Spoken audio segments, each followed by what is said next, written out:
Well, if you've been paying attention at all to X and other social media feeds and the decentralized mass media platforms out there, you'll know that there's a civil war brewing in the conservative movement. I'm bringing on arguably the biggest personality at the heart of that conflict, talking about his trip from one side of neoconservative media establishment apparatus to becoming the face of America First nationalism. Of course, that's Tucker Carlson, coming up on 1819 News, the podcast. We have an incredible culture here in the state of Alabama, but our politics and public policy don't reflect the people of Alabama. Media drives culture. Culture is what drives politics and public policy.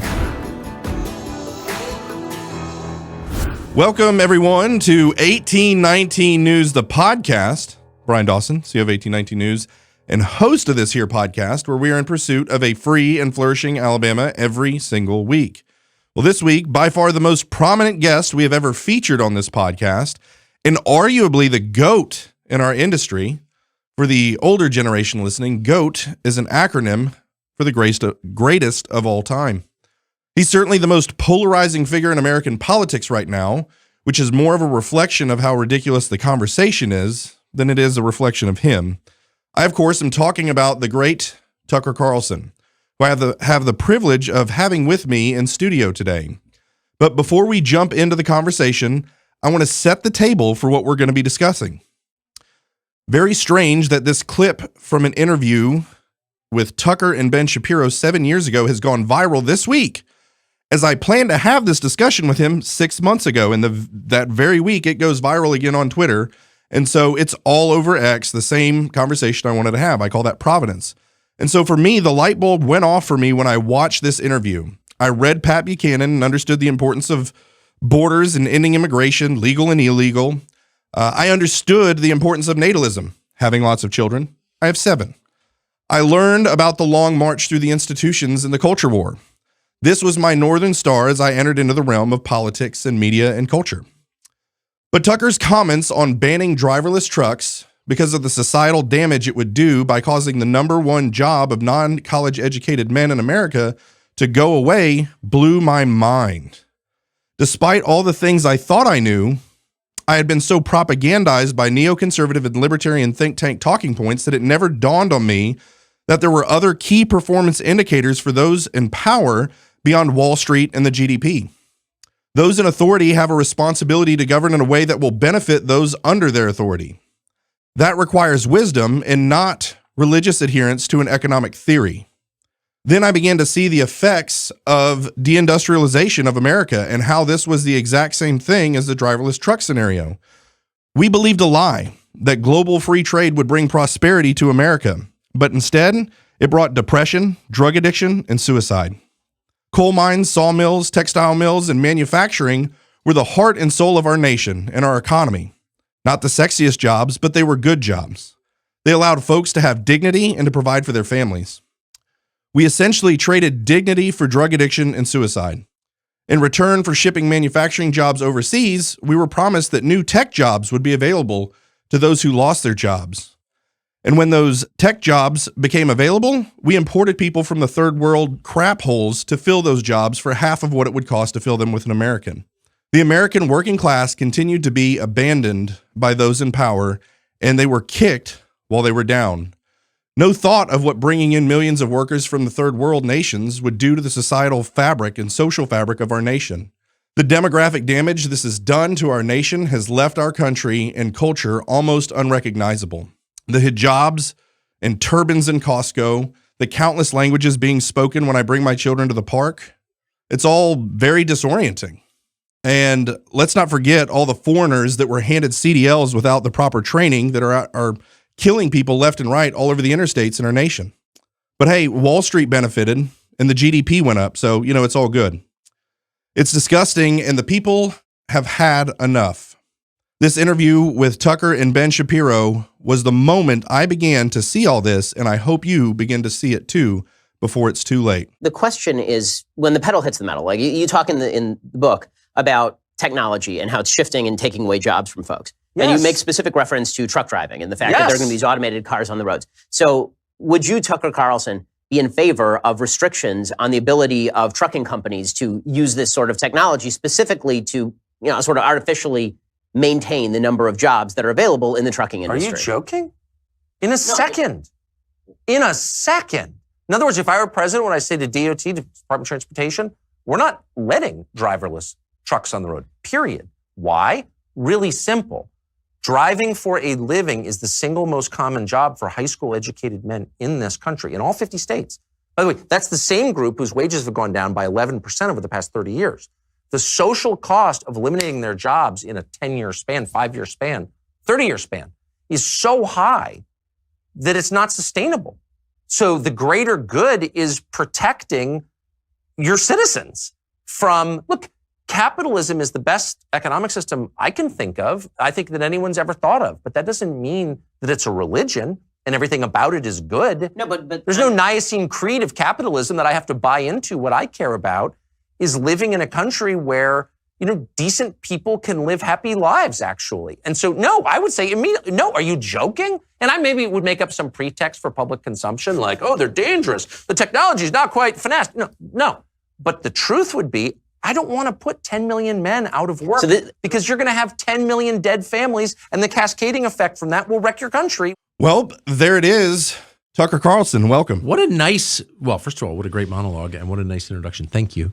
I got a compliment on my monologue from the greatest monologuer ever. I feel it's I funny. can die now and be happy. That Ben Shapiro interview, that was a long time ago. Yeah, 7 years. Is that true? And I watched it 3 years ago, and I didn't realize it was 7 years old when I watched it 3 years ago. Yes. So 3 years ago is when I'm talking, again, I was Pat Buchanan out already, but I didn't understand the economic piece, and it just blew up in my mind. And Ben, both to his credit and detriment, I think really cares about it. So Ben is caricatured as someone who only cares about Israel. That's obviously his primary concern.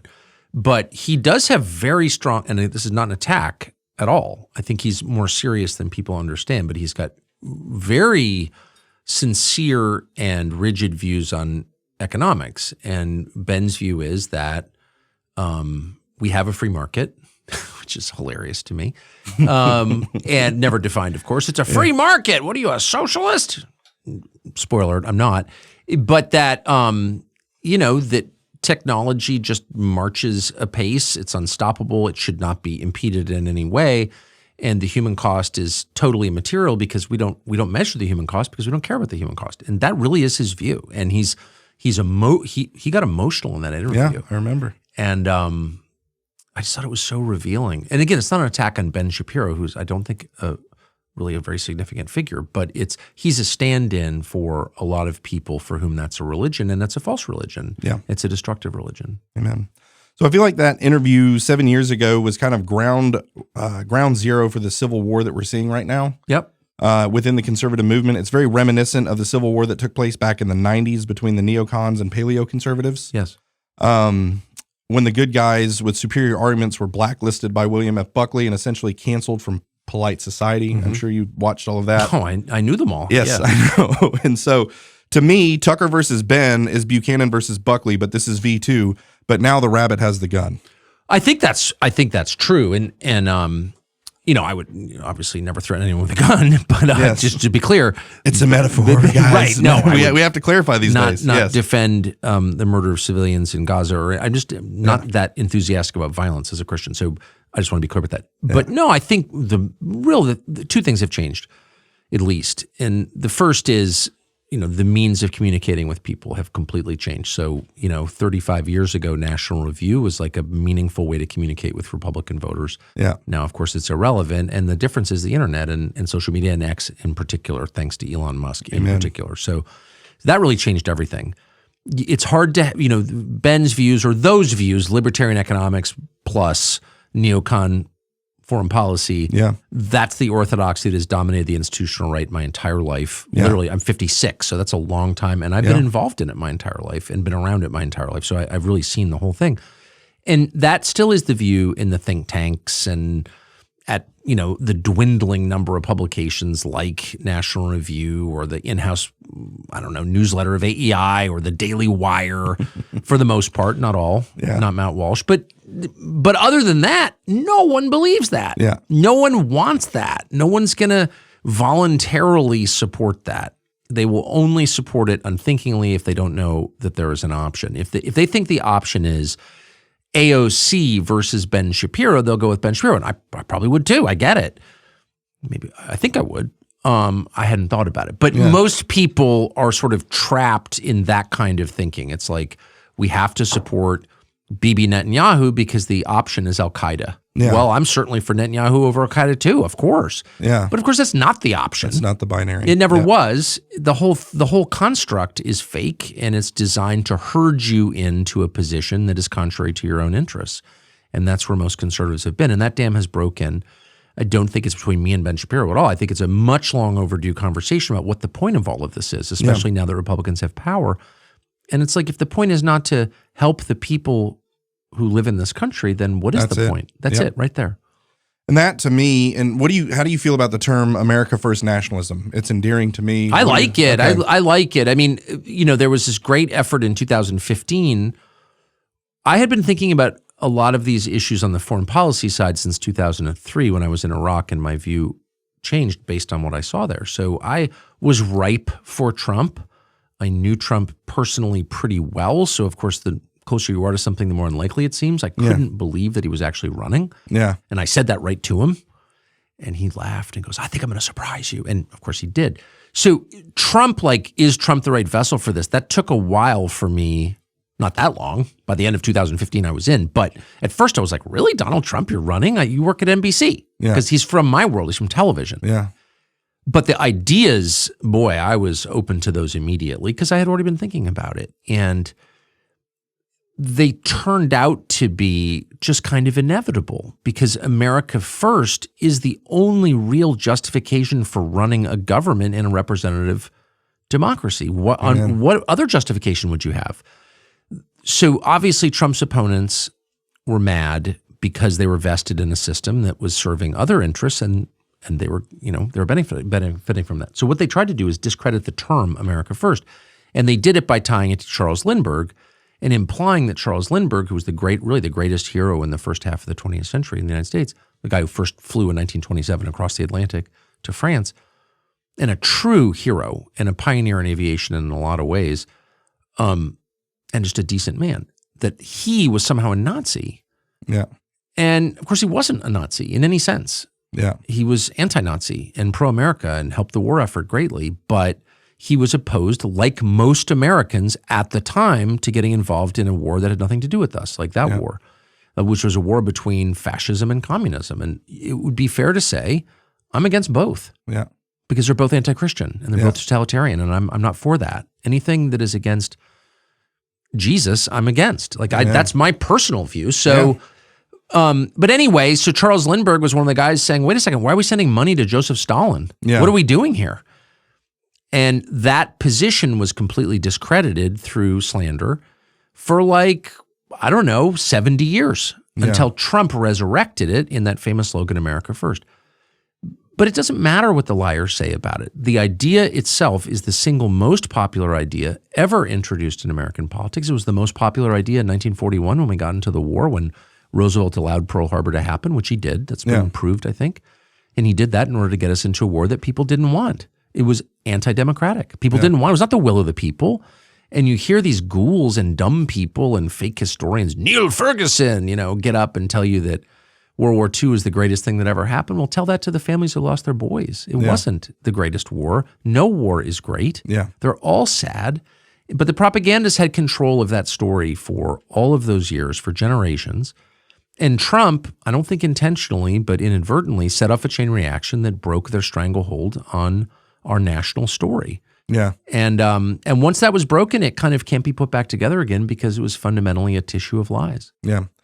The amount of money that was pumped into neoconservative think tanks and libertarian think tanks, billions and billions and billions of dollars to create these think tanks that went out to the media that regurgitated these thoughts. And everyone, they knew they weren't liberal, and so they would turn on the radio and they would just imbibe these neoconservative talking points. And the only thing that matters is free markets and limited government and, all this big tent republicanism and all. It's just insane. But I was part of it. Yeah. And that's actually what I wanted to talk to you about on this podcast. I was literally part of it. I mean, I couldn't manage to get a college degree, and then I couldn't manage to get a job. And I was getting married. I was 21 and I was getting married, and I said to my father, I need to get a job because I can't get married until I have a job.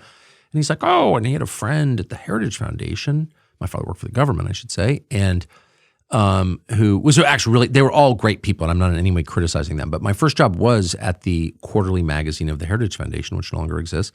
And so that was like my entry into the workforce in Washington, D.C., where we lived in Georgetown. And I saw it up close. And I've been around that literally my whole life. And I think there are decent people in think tanks, but in general, they're control mechanisms in our country over the last 60 years designed in part to convince people that things that are bad for them are actually liberation. And in that way, they're no different from what, the cereal companies do and telling you that Captain Crunch is good for your kids. It's not, it's poison, obviously. But their job is to tell you that it's what's bad is really good. Yeah. And by the way, a lot of things, some things that they said were true and good and all that. There's virtue sort of blended into the mix. It's a bouillabaisse, you know? It's a mixture of a lot of different things. But fundamentally, they were pushing neoconservative foreign policy and libertarian economics. Yep. And that has not worked. That has destroyed the country. Yep. And I think it's important to say that. Now, I personally thought that there's a man called Kevin Roberts, who I knew and really liked, took over the Heritage Foundation a couple of years ago, and I thought, and that's the biggest foundation in Washington, and I thought that he could steer it into a positive direction. I think he certainly wanted to. He tried. And in the end, 10 days ago, he was completely destroyed by this fighting within the Republican Party and the conservative movement. Very, very sad. And I think the Heritage Foundation will, and I say this again with sadness because there are smart people there. They have a ton of money. They should be a force for good. But I don't see how they ever will be. Not after that. No, not after that. Absolutely cannibalized him. Yep. And he allowed it. He was weak. He decided he wanted his job more than to tell the truth. And that's a moment that I think every man faces inevitably in life. And I understand the fears. I mean, I've certainly been there a lot. And, not wanting to lose your job. I get it. I'm not judging. But you have to choose the truth. Because if you don't, you'll never recover. It'll break you. Like Winston Smith at the end of 1984, who has been broken. Yeah. They've shown him his greatest fears and something snapped inside of him. I can't handle it. He reached the end of his ability to withstand the terror and the punishment, and he gives in. But unfortunately, when you do give in, it's you're done. You're dead in a way. And so just don't do that. Just resolve not to do that. Like, amen. Yeah, right? Yeah. I think one of my, it's like when we were flying up here, I said my favorite thing, and it's like, okay, well, there's so many favorite things that you've said, the things that you've done, but I think the thing I admire most about you is your willingness to go back to a certain point in your career and say, I was wrong, and I actually used, this media apparatus that I'm a part of to do things that weren't great, and I feel the weight of it, and I'm never going to do that again. Oh, of course, yeah. When did things first begin to change in your perception, of kind of being part of, like, from the Weekly Standard to the Tucker Carlson network? That's kind of the full arc. Where kind of talk us through that arc in your thoughts? Well, I mean, I have not lived a super interesting life, so I'm not going to bore you, but I happen to remember the moment that everything changed for me. Yeah. It was in the winter of 2003, and I had someone I really liked was killed in Iraq, and the first day actually at Baghdad airport. Was a reporter covering it, and so I felt an obligation to go see it. So I went and I spent some time there, and what I saw bore no resemblance to what I expected at all. It was chaos, and I've seen chaos a couple of times, and I'm totally opposed to chaos. Yeah, chaos is what God ended when He created the world. Yeah, right. So order is godly; it's a fruit of the Spirit. So I've always been opposed to chaos. So anyway, we had chaos. We created that chaos, and so I knew right away that this was bad and it would not end well. And whatever, that's it. It was not a particularly deep insight, but it was very strong. I almost got shot when I was there, and which is fine. It's not about me, but I just expected, the U.S. government runs this. Like, my family works for the government. Like, we're part of the government. We live in Washington. Yeah. We're part of this whole thing. Yeah. I know the president of the United States. I advocated for this war. I had one of the highest rated shows on TV at the time in 2003. And I felt implicated by the whole thing. Like, I didn't plan the war. I didn't think it up. I did think it was a little weird, but I still carried water for Bush as he sold this war under false pretenses. So I definitely felt like responsible a little bit. I find out that this is not what I thought at all. It's not going well. And it's clear it's not going to go well, and it didn't. So I'm flying back. I'll never forget this. through some city. I don't even remember how I got. I was probably in Europe, and a friend of mine from the New York Times calls and says something like, "What did you think of Iraq?" And I tell him, and he writes this story in which I say, "This is a disaster, and I can't believe I supported this." So I'm sitting on the plane flying from somewhere in Europe back to Washington, and I get a text from a guy called John Podhoretz, who's now the editor of Commentary, and he was my old editor. I'd worked under him, not physically under him, thank heaven, but I had in the chain of command worked under him, and I never thought much of him at all. However, I did think we were involved in roughly the same project, which was like finding out what's true and then saying it out loud. And he sent me this text or maybe email that was like, "I hate you. I can't believe you've gone over to the other side. You're a bad person," attacking me personally for saying he hadn't been to Iraq, right? It had just started. He had not been there. I had. And I was just saying what I thought, which is like, holy smokes, this is bad. And he attacked me. And I remember thinking, I don't care what John Podhoretz thinks. Of course, I never have cared what John Podhoretz thinks. But I remember thinking, all this guy cares about is like some agenda that he won't say out loud. And anyone who gets in the way of that agenda, even if they're telling the truth, must be destroyed. I remember thinking, boy, we are not in the same business at all. This is not. I've been wrong a million times. I've lied. If you caught me doing something horrible, I'd probably lie about it still. I'm not a super virtuous person. I try, but I fail. So I'm not saying that I'm like a better person than him. All I'm saying is he had a different objective. And I started to look back on the stories that I had written at the behest of my editors at the Weekly Standard and other publications.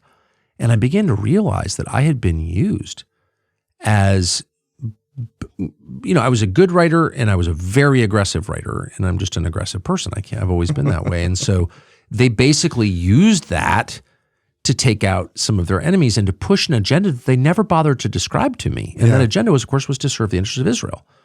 And I had never been against Israel. I'm still not especially against Israel to this day. Yeah. I like Israel. I like visiting there. I would love to go back to Jerusalem. But I don't work for the Israeli government. I don't want to work for the Israeli government. And if you're like using me to help the Israeli government, you should at least tell me. Yeah. But they weren't. They were lying. And I felt, the one feeling you never get over, as many women can tell you, is the feeling of being used. Yeah. That is hard to get over. And I'm not mad at anyone in particular. I've forgiven everybody. But that feeling still stings to me, that I was I was a young guy. I had a ton of kids and no money. And I was like working hard, not harder than a lot of people, but I was working hard, like very hard. Yeah. And they used me. Yeah. And they always disliked me. I could always feel that, And they disliked me for reasons I had no control over, but they definitely disliked me. I didn't care, but I remember thinking, these guys are really kind of sinister.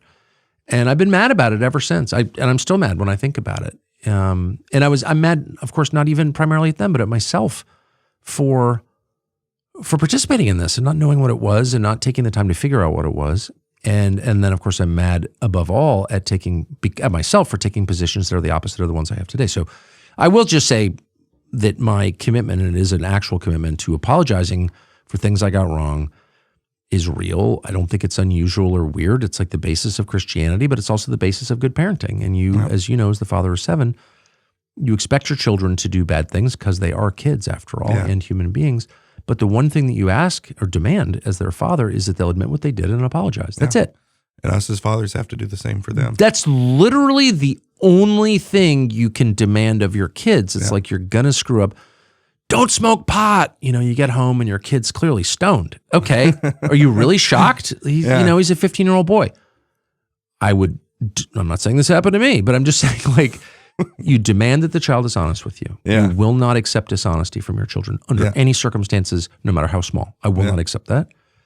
And you demand that he apologize sincerely. That's all you can do. And by the way, that's what you yourself are required to do. It's just not complicated. And last thing I'll say is, because that is not required in Washington, because no one is willing to admit fault for anything, and because no one is ever punished for doing evil or lying, we keep getting farther and farther off course. So the Iraq War, clear disaster. People of good faith, including me, supported it. We were wrong. Because they won't admit that, by and large, we're off to some other war. Yeah. Under the same false pretenses. serving the same master, which is not America at all. It's the Israeli government. Yeah. No, that's not anti-Semitic. I'm not anti-Semitic. No one's ever found a single anti-Semitic thing I've ever said because I'm not anti-Semitic. Yeah. And if I was, I'd probably just say so, but I'm not. Yeah. I am opposed to making the same mistake again. Yeah. Doing the Iraq war again. That's my bottom line concern. That's what this whole current argument is about, is I said, no, I don't think we should have a regime change war with Iran. Not because I love Iran. I'm a Christian, not a Shiite.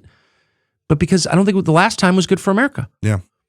And, oh, you hate Jews. No, actually, it's just not true. And if it was true, I would say it. The opposite is true. I'm opposed to anti-Semitism as a Christian because it's immoral to hate people for how they were born. That's what we believe.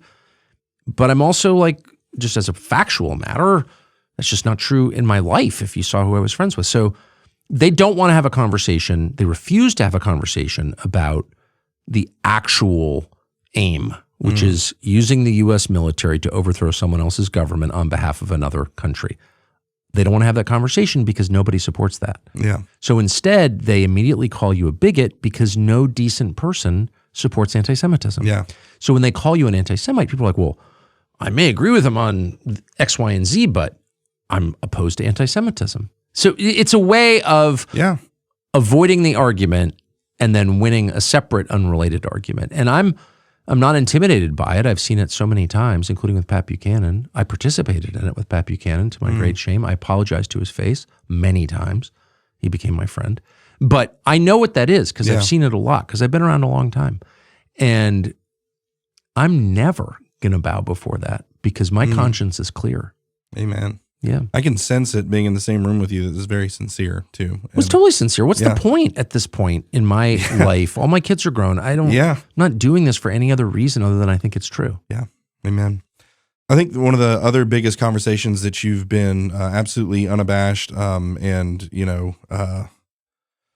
is approaching, I think one of the ways that you said it was that if you have, whatever the population of Ireland is and half that number of Muslims goes into Ireland, Ireland is no longer Ireland and the Muslims that went there aren't Irish, okay? Right. And so it's this idea that you can call it the Great Replacement Theory. I don't care what you call it. I said on my podcast 2 weeks ago. Yeah. So I looked right into the camera and I said the Great Replacement Theory is 100% real. It's 100% true. Are they trying to get lower wages? Sure. Are they trying to replace the electorate? Yes. But they're trying to replace you. They're trying to replace Western European Christians, our values, our heritage, our customs, our God, our future, our children's future. That's what they're trying to replace. It's demographic warfare, 110%. Yes. They're bringing them in through H-1Bs legally. They're bringing them in through CHNV, the Cuban, Haitian, Nicaraguan, Venezuelan thing that Biden did. Muslims are coming over here like crazy, manipulating us into to feeling bad for them or whatever else. Did a whole podcast on that recently. And it's coming from everywhere. And like we talked about at lunch, it's like we have a garden, we have a beautiful thing. We have the greatest nation that's ever existed. And if we are so foolish and so naive to think that there's people who don't want what we have and that we have a responsibility and a right and a responsibility to protect it, we're not protecting it. It's being stolen from us, and it's not even being stolen. We're giving it away. Yeah. Well, I mean, yes, and it's happening throughout the white Christian world. Yeah. And no one wants to say that, but I don't know anyone who's traveled to more countries than I have, and so I've seen it. And I should just say, by the way, that I've almost never been to a country I didn't like. I actually love diversity, just being honest. Like I like different cultures and languages and traditions and histories. They're not mine. Yeah. I don't want to live next to them, but I really do respect and love, like, I have a lot of Muslim friends. I mean, I do. I am not like closed-minded. I'm very open-minded that way. But one of the things I've learned is that countries are countries because the people who live within them have a lot in common with each other, and that would include their history and their language and their religion. And so that's just a fact. It's always been a fact. And that the only countries that are changing or being changed against the will of their populations are white Christian countries. That's it. Yeah. Now, why is that happening? I don't know. And I have some theories. I think one of them, my main instinct is that the lesson of World War II for some people was white Christian countries are a threat to the world. 100%. Post-war consensus, yes. And that's just not a fact, actually, at all. It's why they hate Russia. Yeah. It's probably going to be the only majority white Christian country in the world soon. And they hate it. That is why they hate it, by the way. Let's just stop lying about it. That's why they hate it.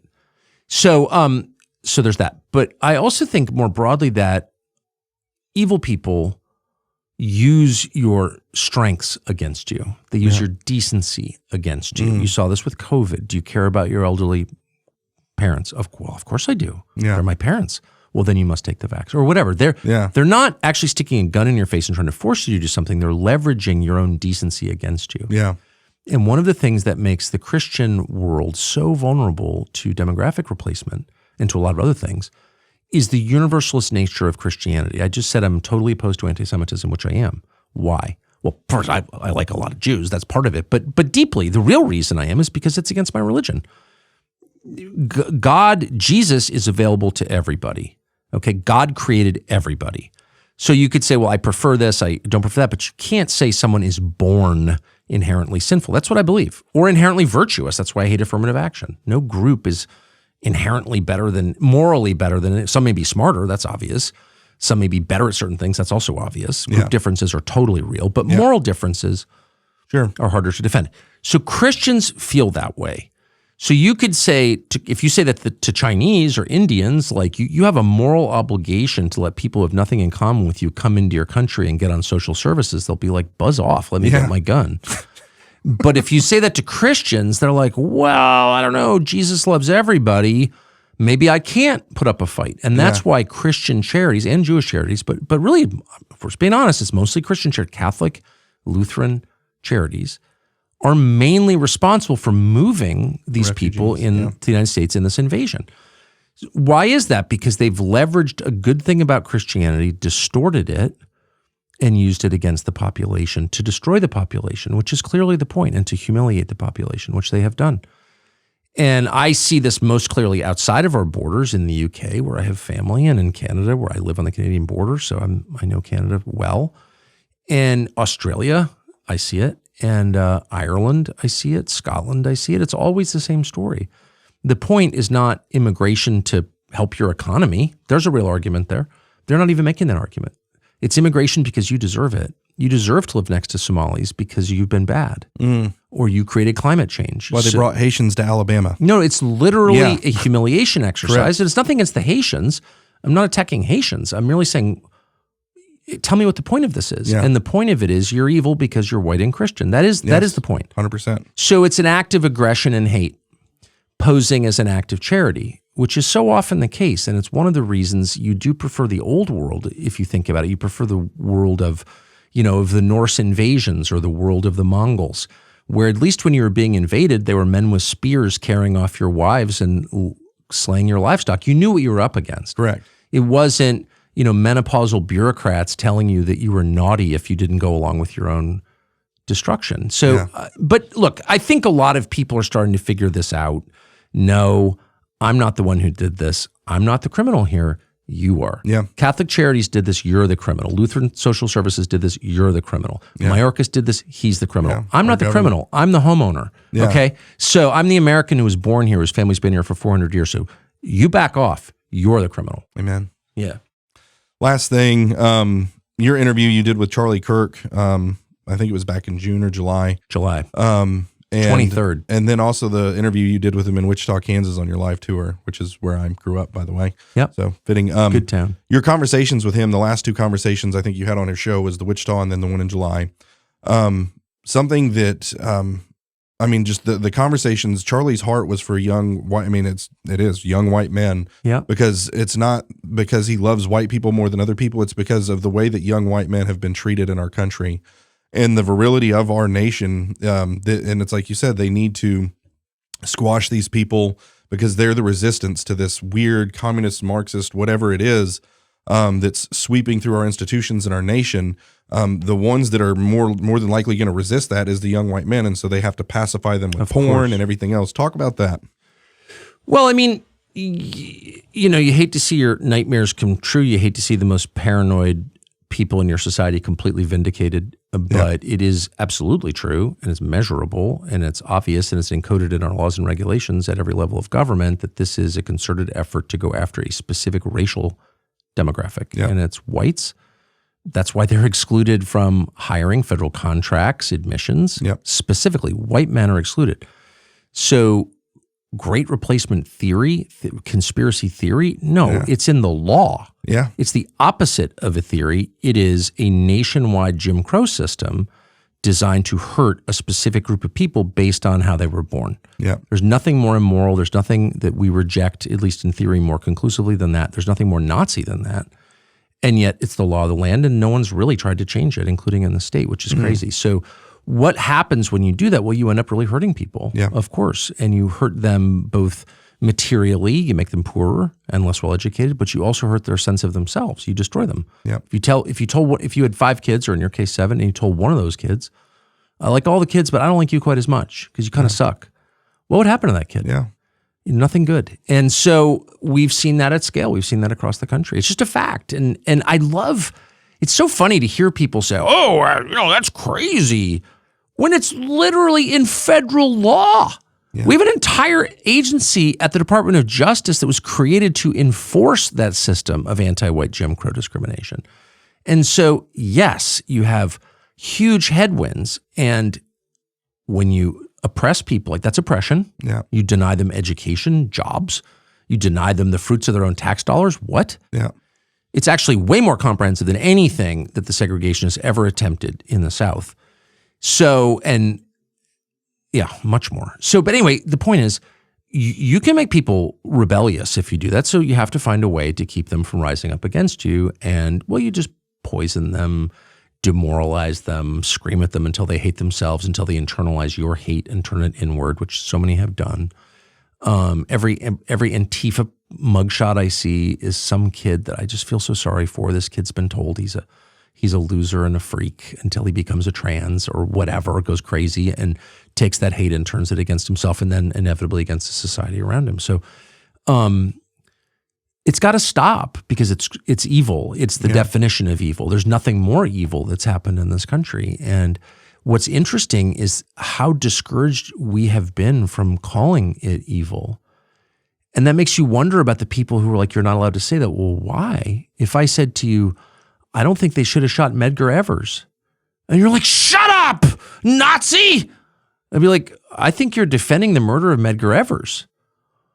And they'd be like, he didn't, that's a conspiracy theory that well, I think he was shot to death next to his car, right? I think we have pictures of his dead body. I think he's dead. It's not a conspiracy theory, it's a fact, and you're covering for that. Yeah. Why are you doing that? And that's exactly what they're doing now with this truly evil attack on American young people on the basis of their race and sex. And I hope we don't get to a point where people become really unreasonable in response, but I think we're approaching it.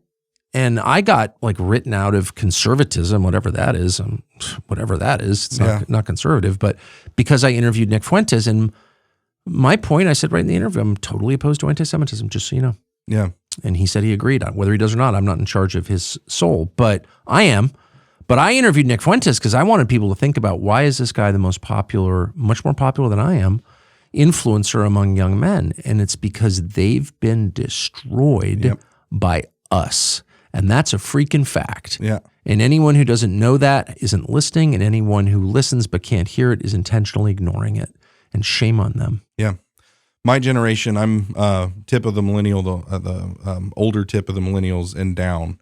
Saw that you interviewed Nick Fuentes, and I don't think we batted an eye. We're like, like everybody younger than me listens to Nick Fuentes. Like 5 million followers, I think, on Rumble, 170,000 live viewers. At any given moment he goes live, there's 170,000 people that tune into his live streams. I wonder if the geniuses have ever considered why that is. That's my point. Is it wrong to get into someone's head and let them say what they believe and give them a platform to do that so that people can actually know what they think, And it's like, why? And then hearing the story of how he was canceled, by Ben Shapiro when he was 18 years old. And it's like, what people need to have a window into the mind of the next generation. And I think that's the missing piece in that, is no one's thinking about that next generation and why they're attracted to this guy. Well, completely. Yeah. And does, quote, canceling people work? Does telling people, would it work with your kids? If your child runs into the house, like clutching his leg and there's blood seeping through his fingers and he's like, and you're like, shut up. I don't want to hear it. Like, he could probably bleed to death. Like, you have to listen to people, period. And if you refuse to listen to people, you have to ask, why? Yeah. Why am I shouting someone down rather than hearing what he has to say? Probably because what he's saying implicates me. Yeah. And at least part of what he's saying is true. And a lot of what Nick Fuentes, and I take the anti-Semitism out, I'm against it, just to be clear. But a lot of what Nick Fuentes says is absolutely true. The United States Congress is unduly influenced by a foreign country called Israel. It's not hate against Israel. It's criticism of the U.S. Congress. Sure.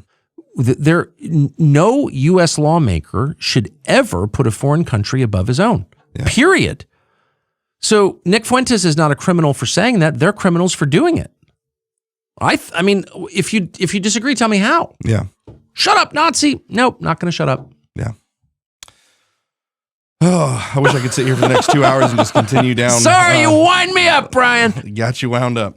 Well, Tucker Carlson, thank you so much for taking the time to join us. It means the world that you would take the time to come speak at our event, spend time with our board and everybody else. I'm very, very grateful. Thank you. I really appreciate your having me. Awesome. All right, guys, that'll wrap it up for this week. Until next time, put your trust in God and keep your powder dry.